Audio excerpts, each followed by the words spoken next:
Hello student, जैसा कि आप जानते हैं हम यहाँ पढ़ रहे हैं 10th एनसीईआरटी का मैथ और हमारा चल रहा है अध्याय 4 में एग्जाम्पल सीरीज, जिसमें हम पहला और दूसरा एग्जाम्पल जो 4.1 एक्सरसाइज के भी हैं और अध्याय 4 के भी हैं तो वो हम पढ़ा चुके हैं। आज हमारे चलने वाले हैं एग्जाम्पल 3 से लेके 6 तक, जो हमारे 4.2 एक्सरसाइज के सभी एग्जाम्पल खत्म हो जाएंगे। तो सबसे पहले आपका एग्जाम्पल है 3। तो 3 एग्जाम्पल में आपको कहा गया है कि गुणनखंड द्वारा समीकरण 2x² - 5x + 3 = 0 के आपको मूल ज्ञात करने हैं। तो चलिए ज्ञात करते हैं। आपको इस द्विघात समीकरण को हल करना है, ठीक है ना। ये समीकरण है आपकी, तो लिख लेते हैं 2x² - 5x + 3 = 0। तो आपको हमने बता रखा है कि जो भी x² का गुणांक होता है और जो भी अचर राशि या पीछे भी x से c वाला जो पद होता है उन दोनों की आपस में मल्टीप्लाई करेंगे तो 3 दूनी कितना हो गया 6, यानी हमें गुणा करके कितना लाना है बेटा 6 लेके आना है, और यहाँ प्लस का साइन है तो हमें ऐड करके कितना लेके आना है 5 लेके आना है। तो ऐसी कौन सी संख्या है जिनकी गुणा करके तो 6 आए और जोड़ के 5 आए? तो 3 और 2 ही है, 3 दूनी 6 और 3 और 2 5। तो इस तरीके से हमें 3 और 2 मिल चुके हैं। तो सॉल्व करते हैं। ये हो गया आपका 2x², x हमने बाहर निकाल लिया, ये 2 + 3 लिख दो, चाहे 3 + 2 लिख दीजिए, और +3 = 0। हमने सिर्फ 5 को चेंज किया, बाकी किसी चीज को चेंज नहीं किया है। चलिए सॉल्व करते हैं। 2x², x की मल्टीप्लाई करेंगे तो 2x माइनस प्लस क्या हो गया -3x, और ये आपका प्लस का 3 बराबर में क्या हो गया 0। आगे वाले दो लीजिए, क्योंकि हम हमेशा क्या करते हैं आगे वाले दो और पीछे वाले दो में से कॉमन लेते हैं अगर आराम से कॉमन आ रहा है। तो इसमें से 2 कॉमन है और x कॉमन है, तो यहाँ क्या बचा 2x चला गया तो कितना बचा 1x बचा, माइनस 2x का डिवाइड 2x में करोगे तो 1 टाइम जाएगा, ठीक है। गौर से देखिए, जो भी यहाँ साइन होता है वो हमेशा कॉमन लिया जाता है। यहाँ क्या बच रहा है x, तो यहाँ भी x बचना चाहिए। तो यहाँ से 3 कॉमन लिया, ब्रैकेट कॉमन लेती ब्रैकेट लगाना है, तो 3 कॉमन लिया, x बचा, माइनस प्लस क्या हो गया -3 का 3 में डिवाइड 1 टाइम बराबर 0। अब इन दोनों संख्याओं में गौर से देखो, ये वाली संख्या और ये वाली संख्या, इन दोनों में से क्या कॉमन है x - 1 कॉमन है। इधर क्या बचा 2x, इधर बचा -3 बराबर 0। अब हमें मूल फाइंड करने हैं, तो हम एक एक बार दोनों को ले लेते हैं, क्योंकि इसको भी 0 में ले जा सकते हैं, इसको भी। तो एक बार इसके बराबर में 0 और एक बार 2x - 3 के बराबर में 0। तो x - 1 के बराबर में 0, तो x बराबर कितना आ गया 1 आ गया। इसके ले जाएंगे तो 2x और ये हो जाएगा 0 के प्लस में 3, और x बराबर हो गया 3/2। तो हमारे बेटा मूल क्या आ गए, हमारे मूल आ चुके हैं, एक तो 1 आया है और एक 3/2 आया है, ठीक है ना। तो इस तरीके से आपका एग्जाम्पल 3 होता है खत्म। अब हम चलते हैं एग्जाम्पल 4 पर। तो एग्जाम्पल 4 में क्या है बेटा, एग्जाम्पल 4 में ये समीकरण दिया है जिसके मूल हमको क्या करने हैं ज्ञात करने। तो यहाँ भी हम इस समीकरण को नीचे पुट कर लेते हैं, -x - 2 = 0। यहाँ भी हमें वही काम करना है, इसकी और इसकी मल्टीप्लाई करेंगे तो कितना आएगा 6 दूनी 12, और यहाँ क्या है माइनस, तो घटा के हमें कितना लेके आना 1, वो भी घटा के लाना है। तो हमें मिल गया 4 × 3 = 12 और 4 - 3, 4 में से 3 गया 1, तो हमें 4 और 3 मिल गए, ठीक है। तो चलिए ले लेते हैं 6x², x हमने बाहर कर लिया और यहाँ आपका 1 लिखा हुआ है, क्या लिखा हुआ है 1, तो उसकी जगह हमने लिख लिया 4 - 3, क्या लिख लिया 4 - 3, पीछे -2 = 0। चलिए खोलिए 2x², इसको खोलेंगे तो माइनस का 4x, माइनस माइनस क्या हो गया +3x, माइनस का 2 बराबर क्या हो गया 0। चलिए आगे वाले दो में से 6 और 4 में से क्या कॉमन है 2 कॉमन है, x² और x में से क्या कॉमन है x कॉमन है। तो यहाँ क्या बचा 2 × 3 = 6 और एक x बचा, माइनस 2 दूनी 4 और x खत्म हो गया इसके साथ, प्लस यहाँ में क्या कॉमन लेना है। गौर से देखिए, यहाँ 3 और 2 में कुछ भी कॉमन नहीं है, तो क्या कॉमन लिया जाएगा 1 कॉमन लिया, तो यहाँ क्या बचा 3x का 3x प्लस माइनस -2 का 2 बचा बराबर 0। जब 1 कॉमन लेते हैं तो जैसा है ऐसा ही बचता है, ठीक है ना। उसके बाद इन दोनों में से क्या कॉमन है बेटा, इन दोनों में से 3x - 2 कॉमन है, और इधर क्या बचा है 2x और इधर क्या बचा है +1 बराबर क्या हो गया 0। चलिए हम मूल ज्ञात करते हैं। तो सबसे पहले आपका इधर 3x - 2 = 0 और ये आपका 2x + 1 = 0। तो चलिए इधर से 2 उधर किस में चला गया प्लस में, तो 3x बराबर क्या हो गया 2 हो गया, तो x बराबर हो गया आपका 2/3। तो यहाँ मान आपका कितना आया 2/3 आया। यहाँ देखिए 2x बराबर में क्या हो गया -1, तो x बराबर कितना आया -1/2।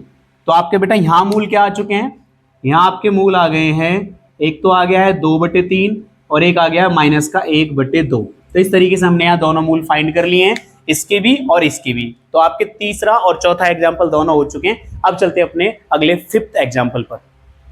तो ये है आपका एग्जाम्पल 5 के द्विघात समीकरण दिया है 3x² - 2√6x + 2 = 0 के हमें मूल ज्ञात करने। तो इसको हम नीचे पुट कर लेते हैं, 3x² - 2√6 + 2 = 0, यहाँ x और है, ठीक है। गौर से देखिए यहाँ 2√6 है, तो हमें देखिए 3 दूनी 6, यानी हमें गुणा करके कितना लेके आना है, 6 लेके आना है, ठीक है। और हमें जोड़ के, यहाँ प्लस है ना, जोड़ के हमें कितना लेके आना है, 2√6, कितना लाना है, 2√6। तो ये तो साफ साफ दिख रहा है कि हम अगर √6 में √6 को जोड़ दें तो 2√6 हो जाएगा, और अगर √6 की गुणा √6 में कर दें तो हमारा 6 आ जाएगा। तो हमें दोनों टुकड़े मिल गए, √6 और √6, क्योंकि इससे एहसास हो गया था 2√6 से ही। तो चलिए सॉल्व करते हैं। तो 3x² माइनस x बाहर कर लीजिए और √6 प्लस √6 लिख लीजिए, और ये पीछे प्लस का 2 और बराबर में क्या हो गया, 0, ठीक है। चलिए अब इसको सॉल्व करते हैं। अब हम इसमें क्या करेंगे, 3x², इसको सॉल्व कर लीजिए, √6x minus plus minus √6x plus 2 बराबर 0। अब हमें इसमें से क्या लेना है, कॉमन लेना है। तो कॉमन लेते समय ये ध्यान रखना है, क्योंकि यहाँ अंडर की संख्या है तो कॉमन बहुत ध्यान से लेना है, क्योंकि 3 कॉमन नहीं ले सकते, क्योंकि 3 का भाग √6 में नहीं जाएगा। तो √6 क्या होता है, देखो अगर √6 को हम लिखना चाहें तो √2 इंटू √3 लिख सकते हैं। क्या लिख सकते हैं, √2 और √3। अगर आप √2 को देखें तो वो 3 में से कॉमन नहीं आ सकता, लेकिन अगर आप √3 को देखें तो वो 3 में से कॉमन आ सकता है। क्यों आ सकता है, क्योंकि √3 की गुणा अगर √3 में करें तो 3 आएगा, तो इसमें से एक √3 कॉमन ले लें तो 3 में से तो √3 बचेगा। तो हमने यहाँ से √3 क्या ले लिया, कॉमन ले लिया, और एक दोनों में से x कॉमन आ गया। तो बेटा √3 का डिवाइड जब 3 में करेंगे तो √3 बचेगा और एक x बचेगा, माइनस √3 का डिवाइड जब √6 में करोगे, √6 में जब √3 का डिवाइड करोगे तो √2 बचेगा, तो यह बचेगा √2, ठीक है। x पहले ही जा चुका है। अब चलिए इसमें से कॉमन लेते हैं। इसमें से देखो साइन तो माइनस का कॉमन आएगा, लेकिन गौर से देखिए हम इसमें से क्या कॉमन ले सकते हैं। जैसे हमने यहाँ 3 और √6 में देखा था, ऐसे 2 और √6 में देखिए, तो यहाँ 2 है तो यहाँ √2 कॉमन ले सकते हैं। √2 कॉमन लेंगे तो माइनस माइनस क्या हो गया, प्लस √2 का डिवाइड √6 में करेंगे तो कितना जाएगा, √3 और x बचेगा। माइनस प्लस क्या हो जाएगा, माइनस √2 का डिवाइड जब 2 में करेंगे तो √2 बचेगा, बराबर में क्या हो जाएगा, 0। तो ध्यान से कॉमन लेना है, ठीक है ना। इसमें मैंने कुछ चीजों का यूज किया, अगर आप गौर से देख पा रहे हो, मैं यहाँ लिख देता हूँ। √3 की गुणा √3 में करें तो 3 आता है, ठीक है। √2 की गुणा √2 में करें तो 2 आता है, ठीक है।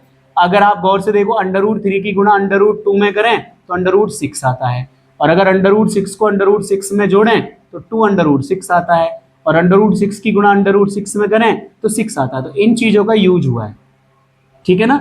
इसी तरीके से हमने बता दिया कि अगर हम 2 में √2 का डिवाइड कर रहे हैं तो √2 आएगा, और 3 में अगर √3 का डिवाइड कर रहे हैं तो √3 आएगा, ठीक है। तो इस तरीके से याद रखना है। तो इसमें देखिए गौर से क्या कॉमन आया, √3x माइनस √2, और यहाँ क्या बचा, √3x और माइनस √2, यही बच गए बराबर 0। तो दोनों ही एक जैसे आए हैं, तो आप गौर से देखिए निकाल लेते हैं।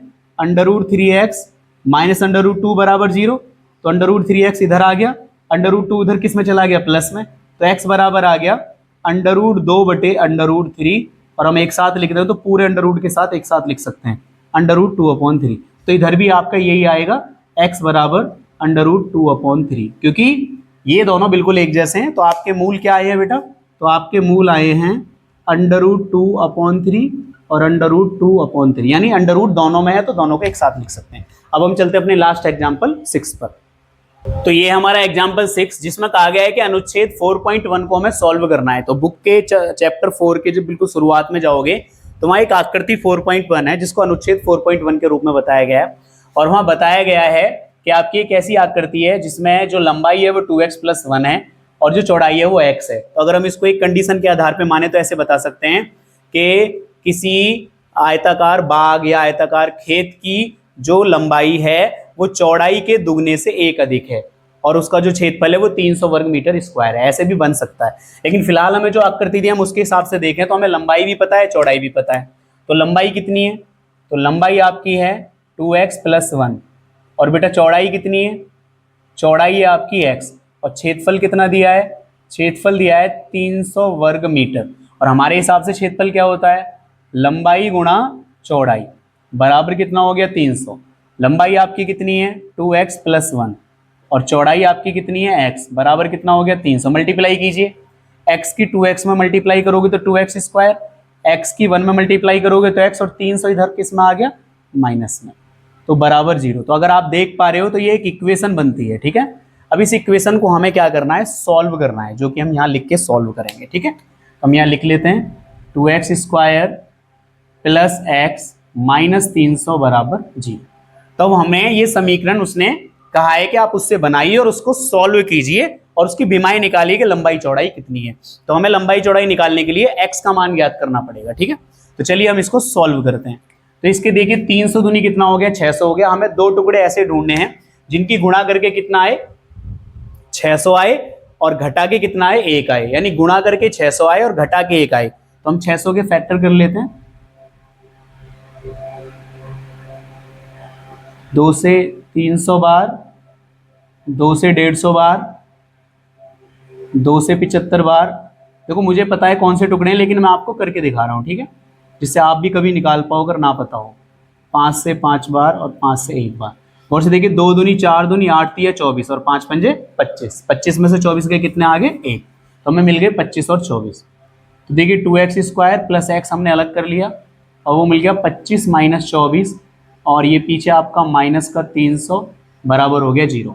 चलिए इसको खोल लेते हैं। 2x², 25 की x में मल्टीप्लाई करेंगे तो कितना हो गया, 25x, और 24 की मल्टीप्लाई x में करेंगे तो माइनस का 24x, और ये माइनस का 300 बराबर कितना हो गया, 0। चलिए इन दोनों में से बताइए कॉमन क्या है। इन दोनों में से कुछ भी कॉमन नहीं है। 2 और 25 में से तो सिर्फ x कॉमन है। तो x कॉमन लिया तो यहाँ कितना बच गया, 2x बच गया, और यहाँ प्लस कितना बच गया, 25 बच गया, माइनस यहाँ देखिए गौर से 2x है, कितना है 2x, और यहाँ 24 है। तो हमें कितना लेना पड़ेगा, 12 कॉमन लेना पड़ेगा, तभी 2x आएगा। माइनस माइनस क्या हो गया, प्लस। 12 का भाग इसमें दीजिए, 12 दूनी 24, बच गए 6, 12 पंजे 60 बराबर 0। ये दोनों एक जैसे हो गए। तो ये हमारा कॉमन आ गया 2x प्लस 25। इधर क्या बचा, x, इधर बचा माइनस 12 बराबर क्या हो गया, 0। चलिए दोनों मूल निकाल लीजिए क्या है। तो 2x प्लस 25 बराबर 0 माना जाएगा एक बार, और x माइनस 12 बराबर 0। तो गौर से देखेंगे यहाँ जो आपका 25 है वो उधर किस में चला गया, माइनस में। तो आपका आ गया माइनस का 25/2। इधर आपका x बराबर कितना आ गया, 12 आ गया, क्योंकि 12 प्लस में जाएगा। अब लंबाई चौड़ाई माइनस में तो नहीं हो सकती, तो ये आपका मान अमान्य रहेगा और ये मान्य रहेगा। अब हम लंबाई चौड़ाई ज्ञात करेंगे। क्या ज्ञात करेंगे, लंबाई चौड़ाई, क्योंकि उसने पूछा है कि विमाएं ज्ञात कीजिए। ठीक है ना, तो हम खेत की विमाएं बोल देते हैं, या पार्क जो भी हो। मैंने ध्यान नहीं दिया है वो क्या था, आप देख लेना। खेत होगा तो खेत लिख देना, अगर पार्क होगा तो पार्क, बाग होगा तो बाग। तो खेत की विमाएं, खेत की विमाएं क्या होंगी। अब गौर से देखिए, एक तो है आपकी x, एक तो आपकी क्या हो जाएगी 12, और एक हो जाएगी आपके 2 × 12 + 1, ये हो जाएगा 12, और ये हो जाएगा 12 दूनी 24 और 1 25। यानी एक तरीके से बोल सकते हो कि लंबाई आपकी कितनी है, 25 मीटर, और चौड़ाई आपकी कितनी है, 12 मीटर। ठीक है, तो इस तरीके से आपका ये वाला एग्जाम्पल खत्म होता है। प्रॉपर तरीके से इसको कर लेना है और अच्छे तरीके से इसको समझ लेना है। तो इस तरीके से आज की वीडियो में हम सिर्फ एग्जाम्पल 6 तक पढ़ाएंगे। 4.2 के ये सभी एग्जाम्पल हैं। अब हम अगली वीडियो में अध्याय 4 के जो बाकी के 7वां, 8वां और 9वां एग्जाम्पल उसको करेंगे, जो कि 4.3 के हैं, जिसमें विविक्तर और द्विघाती सूत्र हमको ज्ञात करने हैं। अगर हमारी वीडियोज आपको पसंद आ रही है तो हमारे चैनल को सब्सक्राइब कर लें, वीडियो को लाइक कर दें। मिलते हैं अगली वीडियो में, धन्यवाद।